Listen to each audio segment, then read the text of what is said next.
Good morning, everyone, and welcome to the Book Club Picks panel.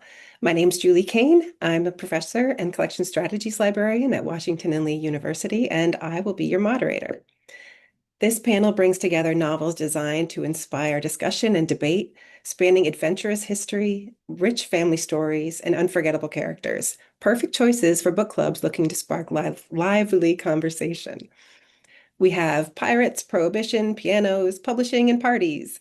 Today, I'm thrilled to talk to Jenny Jackson with the Shampoo Effect out of Pamela Dorman books, Sophie Chen Keller with Little Wonder from Ballantine books, Ariel Lawhon, the Pirate Queen with Doubleday, Elizabeth Lim with Fishbone Cinderella from Del Rey, and Ruta Sepetys from A Fortune of Sand with Ballantine books. Thanks everyone for joining us. I'm going to get started with Jenny. I have a question for you. With a famous mother and a sort of Nepo baby position at a publishing house, Caroline Lash jettisons her position after landing a short story in The New Yorker. Disbelief among her coworkers and beyond is immediate, and Caroline's introduced to us in all her brash young confidence. A Plum Fellowship lands in her lap, and she moves her life to Massachusetts, intending to write. Her burgeoning relationship with local Van Whitaker is nearly immediately uncomplicated by news of his ex-girlfriend's pregnancy, and involvement with his long-standing, hard-partying, tight-knit group of friends yields more material than she can ignore. The addition of an outsider to their group highlights its cracks. Can you talk to us about this group dynamic and its challenges? Yeah, thanks so much for having me. So this group of friends has known each other since they were kids, and we have Bailey, who is beautiful and flirtatious and sort of attracts men like moth to a flame. And then we have Fran, she was kind of raised with brothers. She has two little boys herself, and she's just so frustrated and sick of male energy that she can't stand to marry the father of her children. And then we have Augusta, and Augusta is old money and conservative and kind of snobbish. And she, more than any of the characters, is very resistant to inviting Caroline, the writer, to become part of their friend group. And as the novel goes on, you come to understand why it is that Augusta has her guard up and why it is that she is not willing to let Caroline in. And it's because, as with a lot of old friendships, in order to preserve this tight bond, there's just a lot of stuff they don't talk about, a lot of secrets they want to keep buried, a lot of things that they've kind of swept under the rug. And letting a newcomer arrive and sort of poke around in their closets is just an invitation that this group can't really handle. Yeah, I want to say it's very much like if you are a fan of some of the reality television programming, it's watching those dynamics unfold and seeing just kind of getting plugged into the drama is phenomenal, and it makes it for such a great read. Um, Thank you. so this friend group has so many problems and like vulnerabilities in every member. And do you have a favorite and why? So I think the character that I empathize with the most and that I relate to the most is Caroline. Caroline is a writer from New York. She has a publishing background, and she's also really kind of curious and optimistic. She thinks, okay, so my boyfriend's having a baby with somebody else, but like, I think we can make it work. She's like a little naive. But I would say my favorite character is actually Bailey, and that is because Bailey has this just innate sense of independence and confidence. Bailey enjoys men, she enjoys her family, she enjoys her friends. She doesn't really need anybody. But then the plot twist is that she has a baby, and I myself am a mother of two. And the secret about parenthood is that, like, you can't really do it alone. Even if you do decide to have a child on your own, you need your mom to help, you need your friends to help, you need a babysitter to help. And so for me, I had so much fun exploring this incredibly independent woman trying to figure out who she wanted to let in and who she wanted to ask for help. Thank you so much for that. Yeah, I all of these characters are so like fully realized and strong women that it's interesting to see how they evolve. Thanks, Julie. So Ariel, shifting gears and centuries.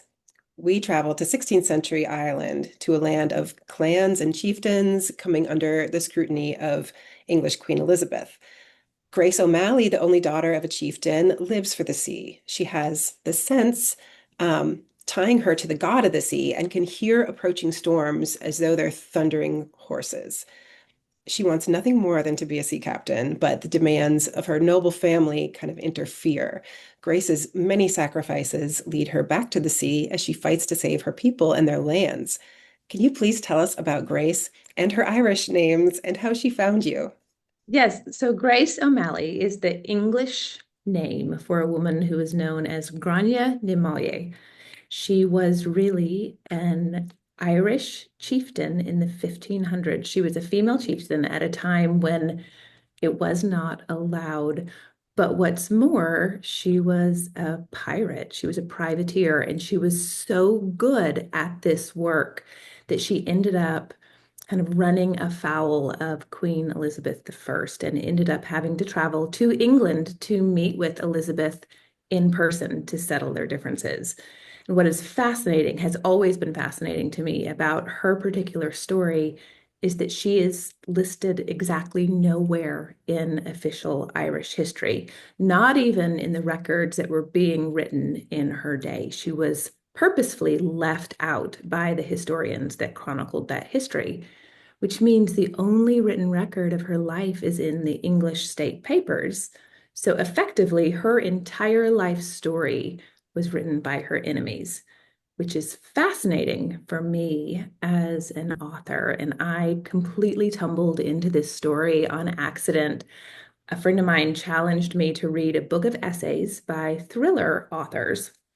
We were just, recommending books back and forth. And I got to the end of the first essay in this particular book, and the author was asked the question a lot of us get asked: if you could have dinner with five people, living or dead, who would they be?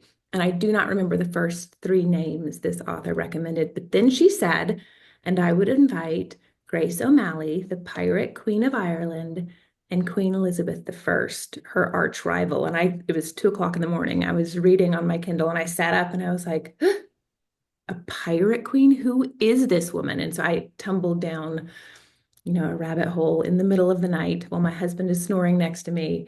And I texted that friend the next morning. I was like, oh, darn you. I have my next book and I do not have time for this. We've just had a question pop up about this. Can you share with us the title of the book of essays that you read? Oh, sorry. I have slept since then. To be honest with you, if I had my Kindle next to me, I could pull it up. I will find it and I will send it and we can add Okay, we will that. disseminate. Yeah. Thank you so much. And I want to add, I want to put in a plug for the author's note at the end of this book. And don't read that first, read the book first. There's a substantial warning. And you'll just be blown away by everything that is rooted in actual history and the moments that actually happen. It's stunning. Thank you. Thanks. Elizabeth, I'm coming to you. In Fishbone Cinderella, the art of disappearance is more than a social grace.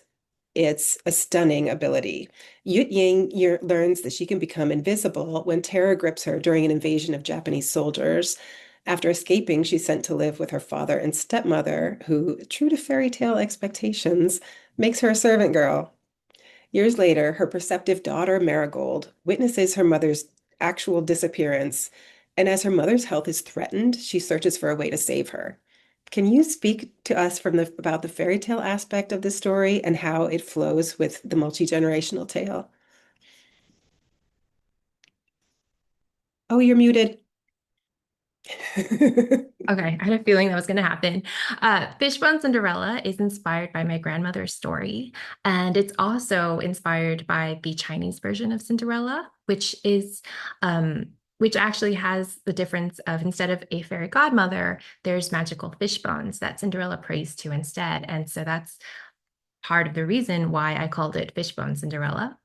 And in this story, I grew up with this folk tale. My grandmother and my parents used to tell it to me in addition to the Western version. The happily ever after is a bit ambiguous. Cinderella doesn't just go off with the prince and live happily ever after. There's many versions where it's a bit like bittersweet or even tragic. And so I'd always been really fascinated by this element of a very like what happens to her after she marries this king or this prince. And that's something that I tried to explore in Fishbone. In Fishbone, Cinderella begins with a girl who discovers that she can turn invisible during World War II. And that is directly inspired by my grandmother. The Japanese invaded my grandmother's village, and afterwards, after the war, she was sent to live with her father's mistress in Hong Kong, which is very much a Cinderella parallel. And the magic in Fishbone Cinderella is something that's transferred from generation to generation. It's like a generational curse almost. And I use this in Fishbone Cinderella to sort of show how the women survive war and immigration and then love and grief and how they navigate these different trials of life, but also how it connects them. Thank you so much. And we're going to come back to talk about the invisibility in just a little bit. Um, Jenny, this is a quote I pulled from the Shampoo Effect, both for its relatability and for a concept that really grabbed me. Quote, I don't want to spend my whole life feeling guilty because I'm culturally less than you are, or because I can actually lie on the couch and relax while you have to move around constantly fixing things. We're made different, Van. This idea of being like culturally less than really stands out. And can you tell us about how that drives the story?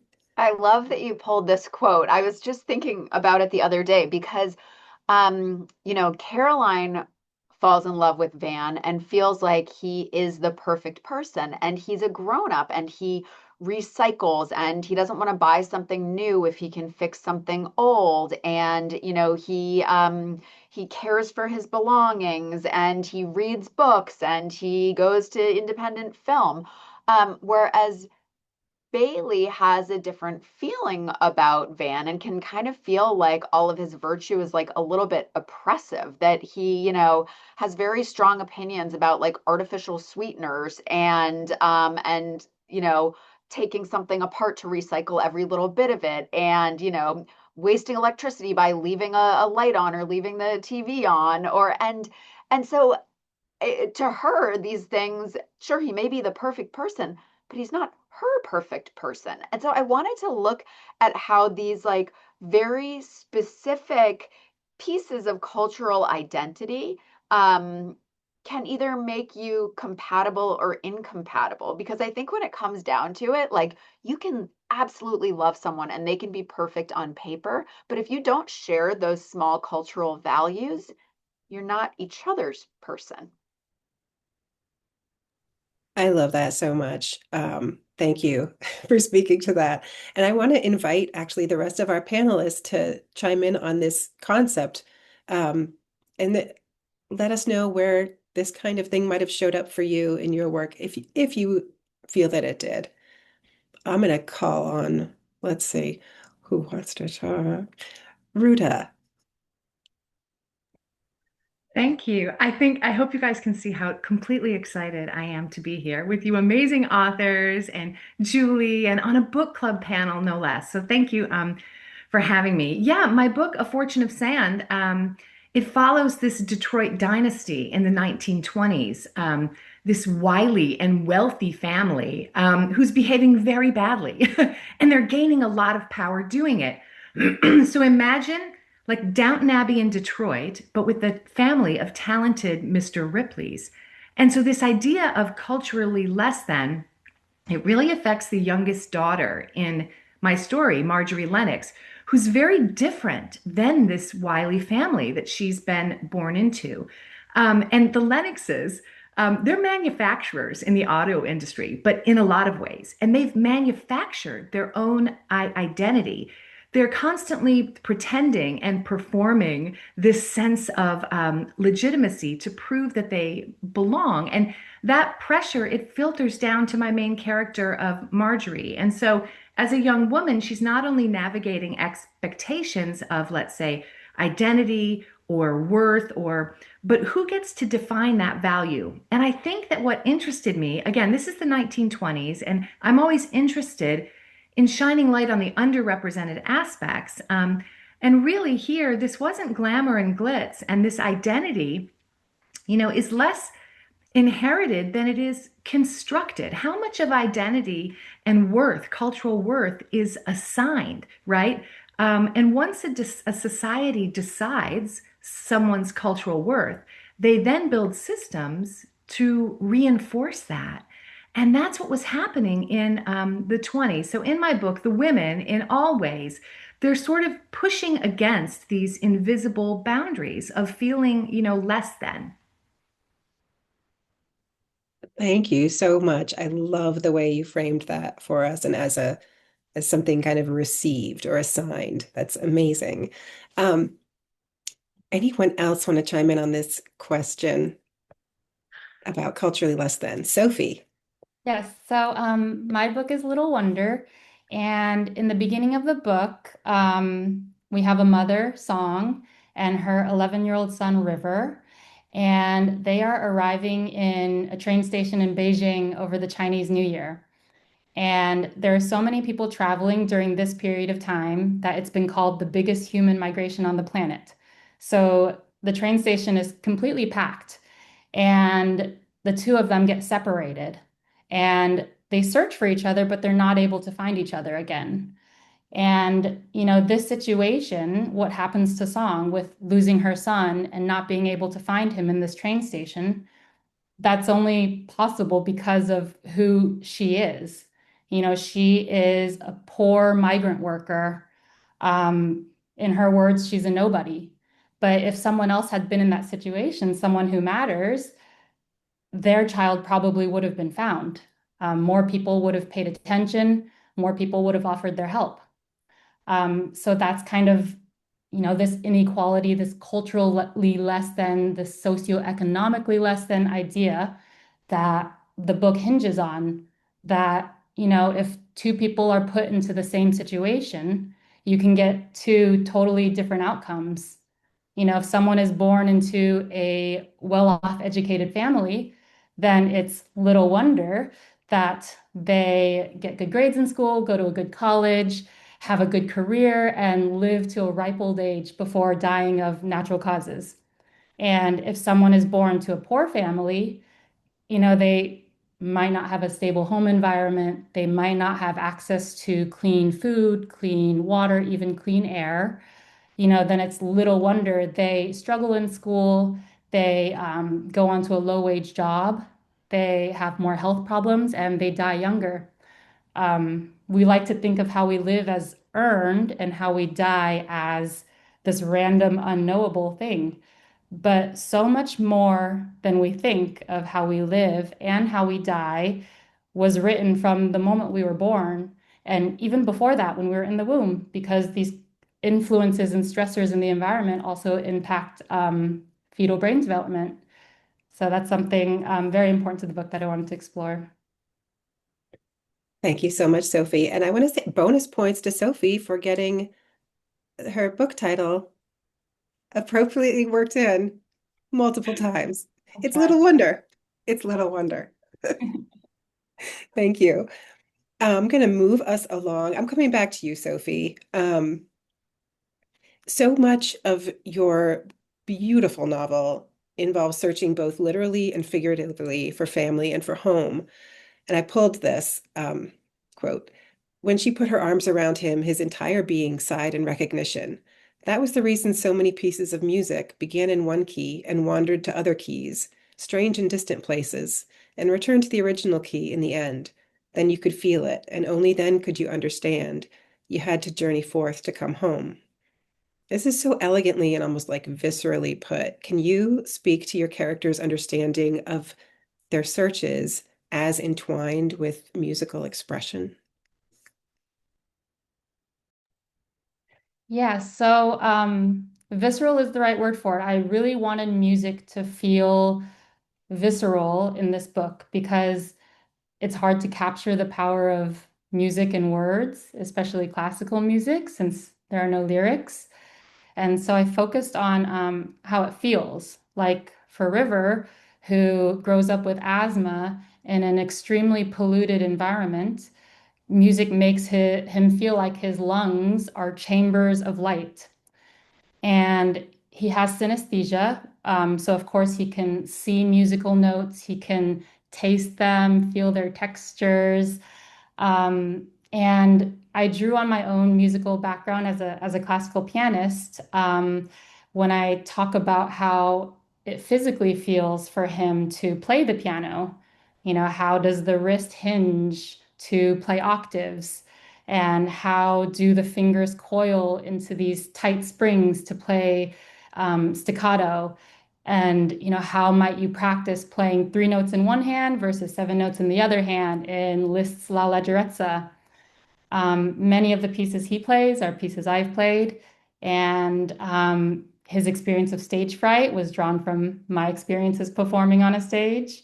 And the way he practices is how I know to practice.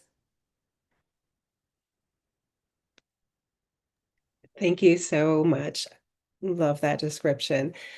Ruta, I'm coming back to you. So we've talked a little bit about Prohibition era Detroit as the setting for this secretive, dazzling story of ambition and accomplishment, impulses and controls. And Marjorie Lennox, as the youngest of the Lennoxes of Grosse Pointe, is a nouveau riche and powerful family in the automotive industry. She's the youngest and most sensitive. She's the artistic one. She's slightly dismissed by her family. And when she applies for this artist residency program funded by a mysterious millionaire, she has no idea what she's in for. Can you tell us a bit more about Marjorie, her residency, and the women who refuse to be tamed? Yes, thank you. I love this question.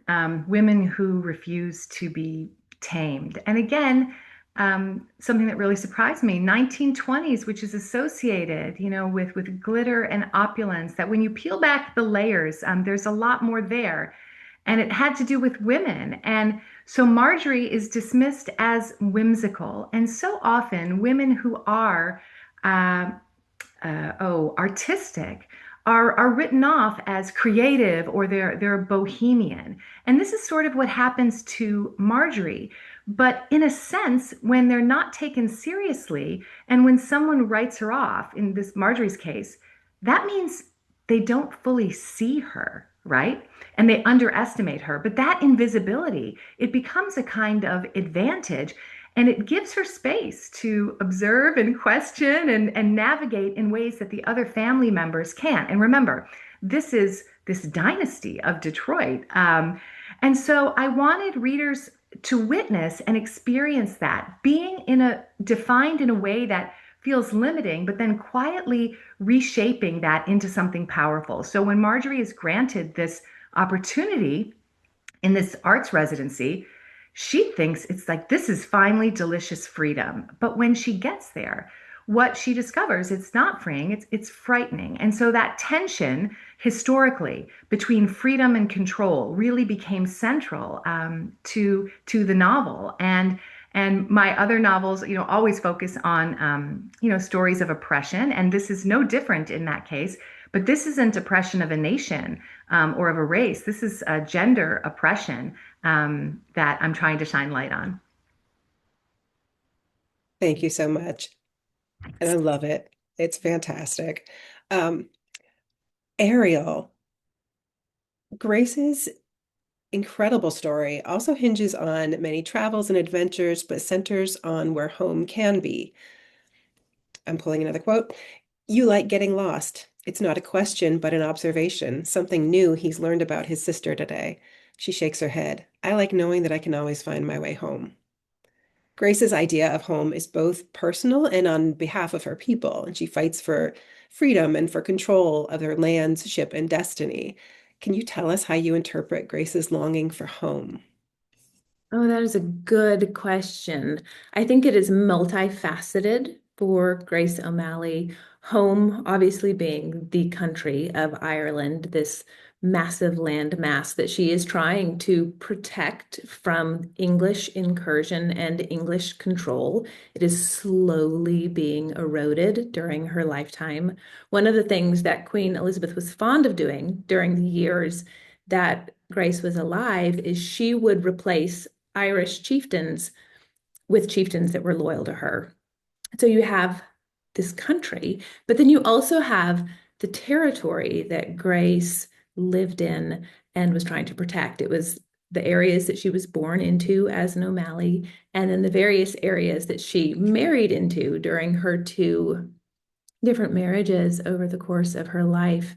And though this was a woman who wanted freedom, she wanted to travel, she wanted to escape, instead of doing what was expected of her culturally, which was to bear children, to breed heirs for her husband.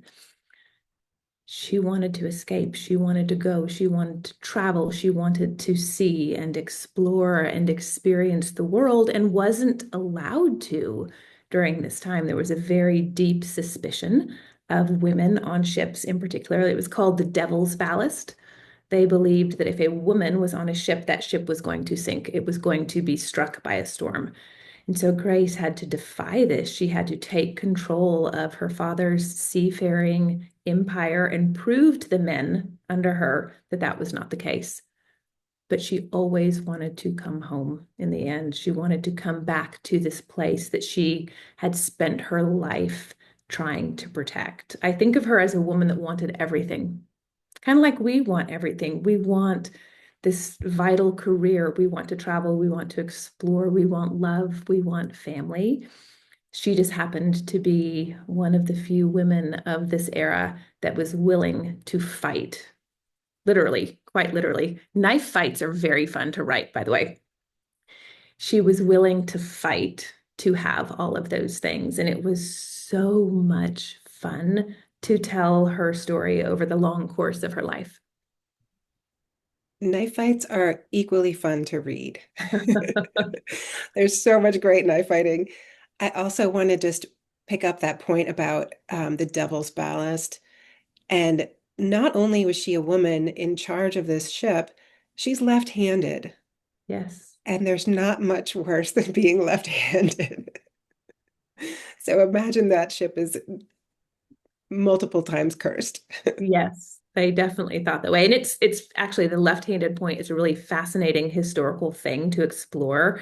Soldiers in medieval era were not allowed to be left-handed. So you could only be a soldier if you were right-handed, and it had to do with the construction of the castles and the way that the staircases moved. You could defend a castle right-handed, but you couldn't defend it left-handed. And so she's constantly having to hide these parts of herself from the broader world. The world is still made for right-handedness, It is. but we're better. We're doing all right. Okay, Elizabeth, I want to come back to Fishbone Cinderella. There's an understanding within the story that a curse can be a power. And any woman of a certain age will understand this idea of invisibility as both. Can you tell us about your thoughts on the curses here as magical inheritances and what they mean? Sure. So again, in the beginning of the book, Ying discovers that she can turn invisible. She's hiding in a cupboard when the Japanese soldiers come to invade her hometown, and suddenly she's like, this is the end, goodbye. She's only 6 years old, but then suddenly she turns invisible. And very understandably, she thinks that this is a gift. And she tells her mother, and her mother says, this is not a gift. This is a curse. And over the years, as she grows up, she begins to understand what her mother means by that. First, when she goes to Hong Kong to live with her stepmother and her father, they live this very glamorous life in Hong Kong. They've become very wealthy, and they treat her as a servant, basically. And so she starts to turn invisible to sort of spy on them and learn what it's like. And still for her, it's like a very whimsical idea. But she was also brought to Hong Kong on the promise that she'd be given an education. And her stepmother makes all these excuses for her not to go to school. And slowly she begins to learn that she's really just here to be a servant, and this isn't going to happen for her. Her dreams start to become shattered. And in this way, she she starts to feel invisible. Like she's ignored. And when she eventually immigrates to America, she's still uneducated and she wants to learn English. But her husband tells her, no, you can't learn English because he's afraid that if she learns the language of America, she'll leave him.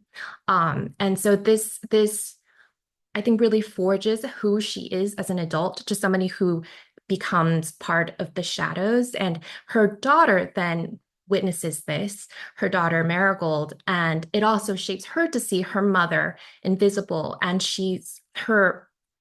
her goal becomes, as she grows up, and there's this distance between mother and daughter because of the unspoken burdens that the mother has, and doesn't want to pass on to her daughter, but then it creates these misunderstandings and this distance between them.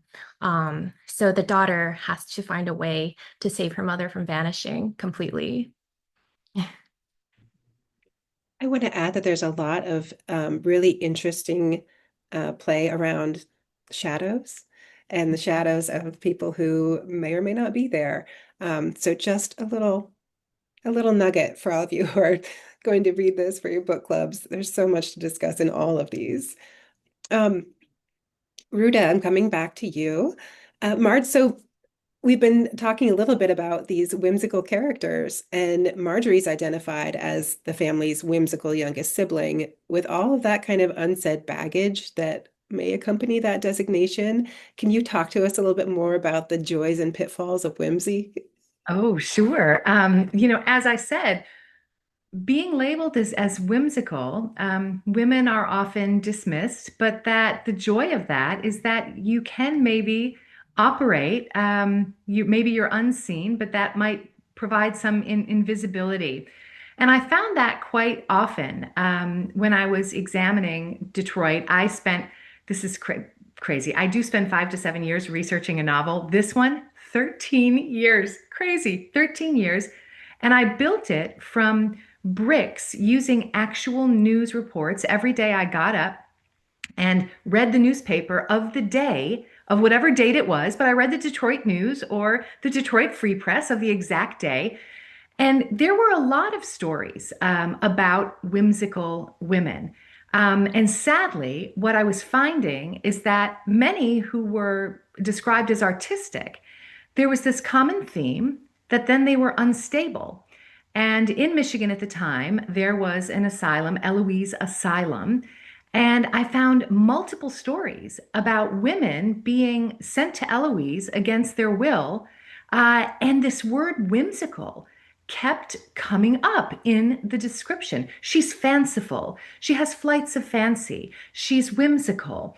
And these stories kept coming up. And since I was born in Detroit, I remembered the whispers of Eloise very well. My mother, my aunt, be careful, you'll be sent to Eloise. And so I really wanted to explore that. And so Marjorie has these friends at this artistic residency, which are all based on real women. And really, just the other thing that struck me is how, as I was reading about this time period, these whimsical women, how control over women, it presented itself during the time period as protection, right?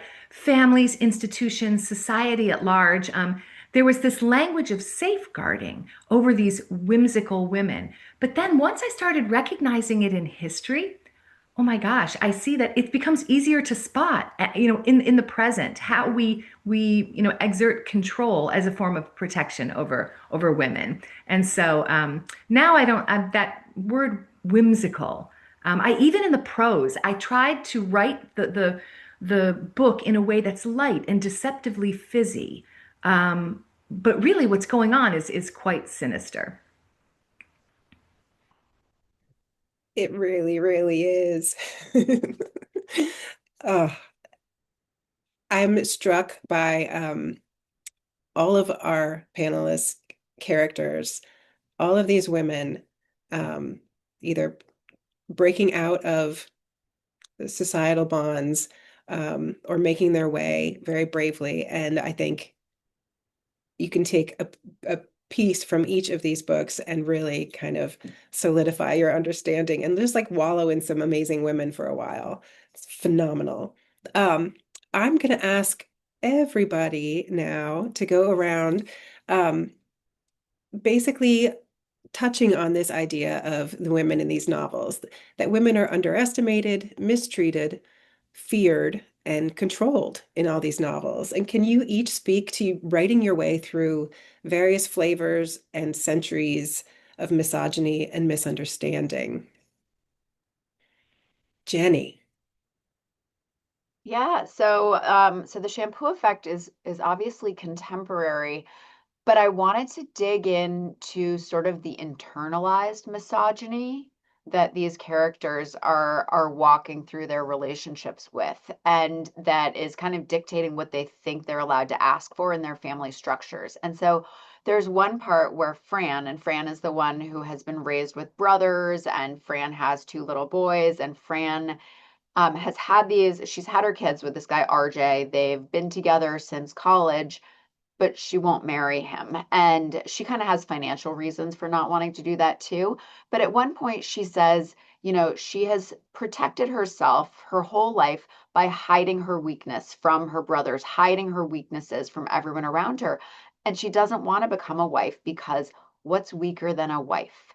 And I think that speaks to the way in which she can't see a path to a relationship where she gets the good and the bad. She can't see the way to a marriage where she gets protection and validation and love, but also retains agency and respect and power. And so that's her particular journey in this book, is how to reinvent what marriage looks like or reinvent partnership, whether that is to stay with someone and not share bank accounts with him, to stay with someone and fall in love with somebody else, or to fully commit to him and commit to marriage, but under some sort of strict rules and guidelines where she's able to retain her own power. So internalized misogyny is really the main kind of hurdle that my characters struggle with in the Shampoo effect.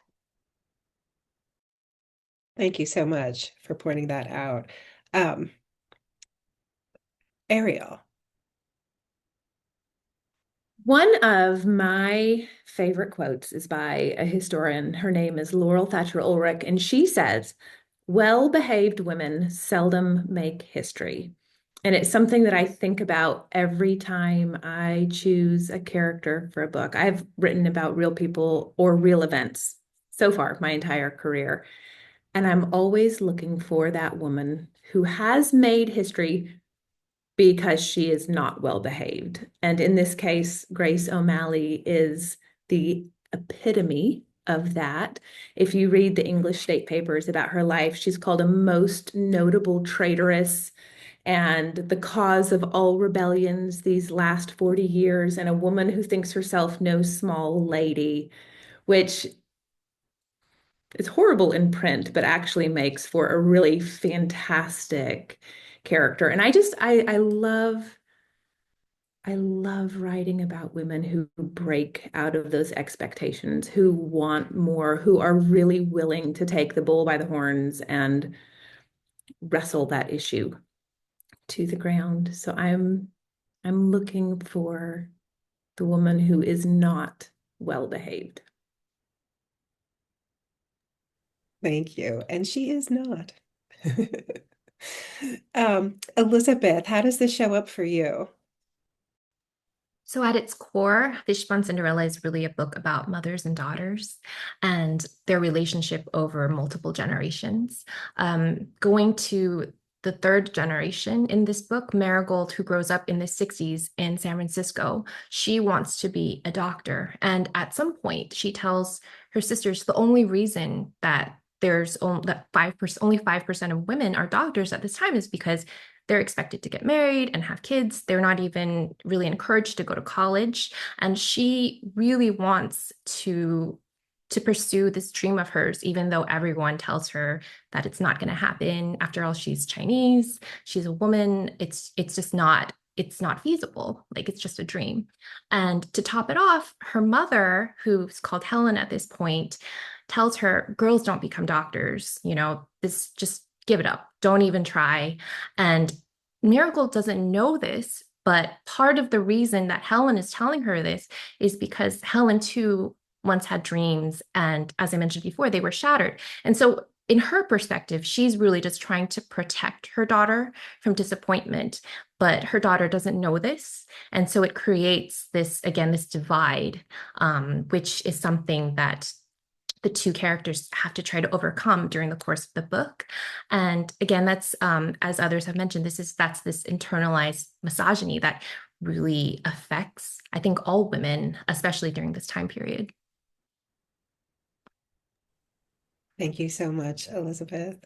And I really love kind of that idea of it's almost a generational misogyny, and it gets slightly transformed, maybe evolved, but striving to understand that is a really excellent point. Sophie, how does this show up for you?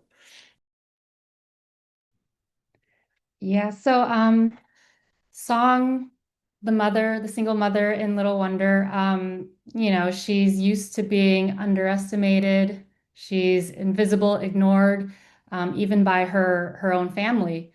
Um, they kind of view her as a means towards like kind of like a credit card or a bank account. They want her to go out, get a job, and earn money to support them. And they kind of teach her that to be strong, she needs to be alone because no one is will be there to help her. And in response, she kind of makes herself bigger instead of shrinking down and cowering. She makes herself bigger, and she is defiant and bold and unafraid. And especially after becoming a mom, she sees herself as clearing a way for her son. She has to carve out a place for them in this world that kind of doesn't want them, and doesn't see them. So she becomes this force of nature. Um, for example, when she's trying to find, she wants her son to be a student of the best piano teacher in the country.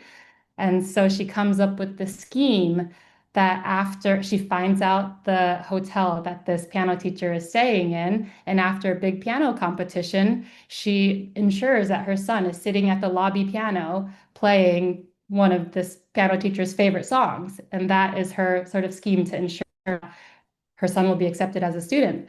So yeah, she just learns to rely on only herself.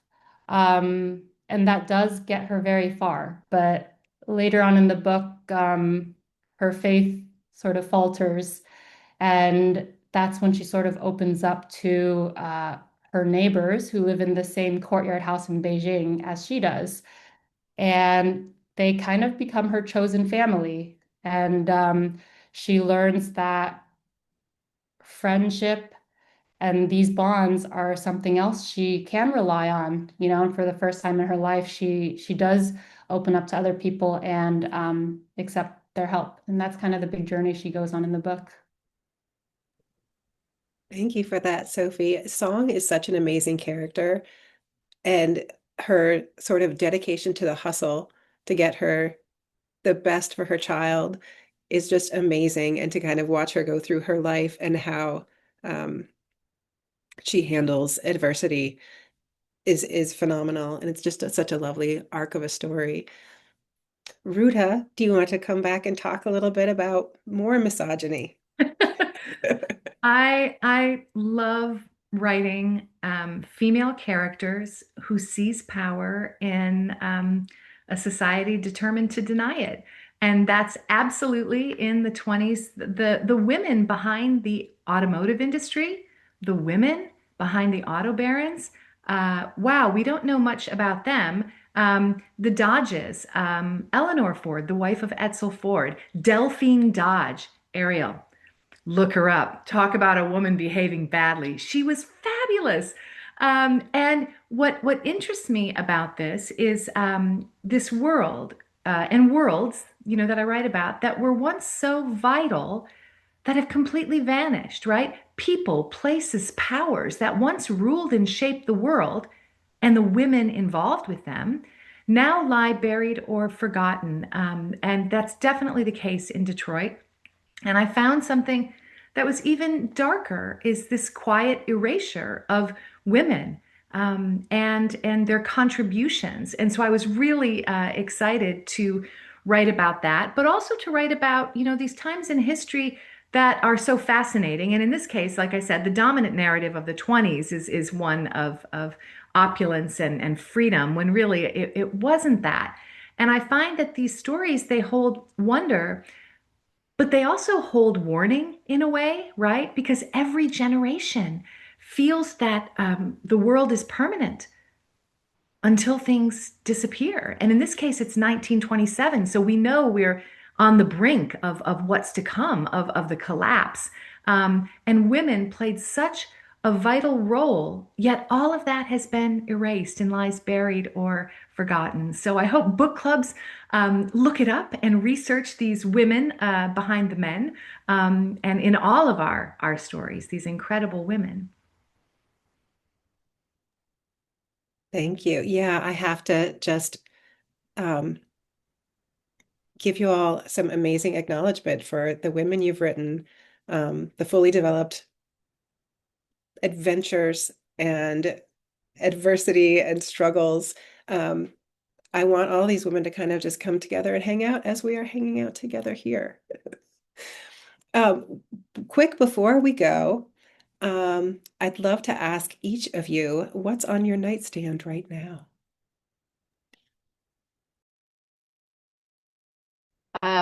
Well, so I'm a book editor during the day, and so Carol Clare-Burke's Yesteryear just went on sale, and that has been so hugely exciting. And then I'm reading an upcoming novel by Julie Oringer, who I've just loved absolutely forever, and it's called Luna Phoenix Queen, and it has a dog at the middle of it, and it is so wonderful. So recommend.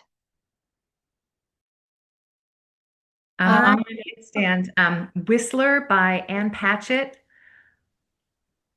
Beautiful, thought-provoking, tender. I'm a big fan of Anne's. I think this is my favorite book of Anne's. So highly recommend. I would show it if I were at home, but I'm not. I'm in a hotel room, but I am currently reading a book called An Ocean and a Day. It is a memoir by an English author named Hannah Ritchell, who used to live in Australia and was very happily married, and her husband went surfing. They went out to lunch one day. Her husband went surfing that afternoon. He never came home. And so it is this really gorgeous, heartbreaking, stunning memoir of love that is lost too young, how you survive, what the aftermath of that looks like. It is, Hannah Ritchell is amazing. The book is amazing. So, some of my favorite books as a kid, like Charlie and the Chocolate Factory or Charlotte's Web, those are on my nightstand now because those are the books I'm reading to my kids. I have a 1-year-old and a 6-year-old. And so with the 6-year-old, I'm currently working my way through the fourth Wayside School series book. And with my 1-year-old, we're reading a lot of Hungry Caterpillar and Berenstain Bears. But I just love it because these are the books my mom used to read to me, and it feels like a full circle moment.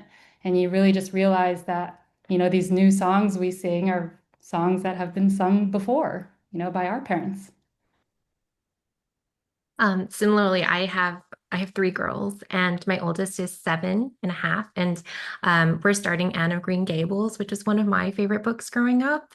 And so that's like been our bedtime ritual the last few days. On my side, I'm reading Tom Lake, also by Anne Patchett, which is about a family during COVID, and the mother talks about her past dating a famous movie star. So much fun. Thank you all so much. Thank you to all of our speakers, and thank you to the audience for joining us today. Our next concurrent panels are Fiction That Resonates and The Perfect Crime. It was so amazing to talk to you all. Thank you so much. Have a great day.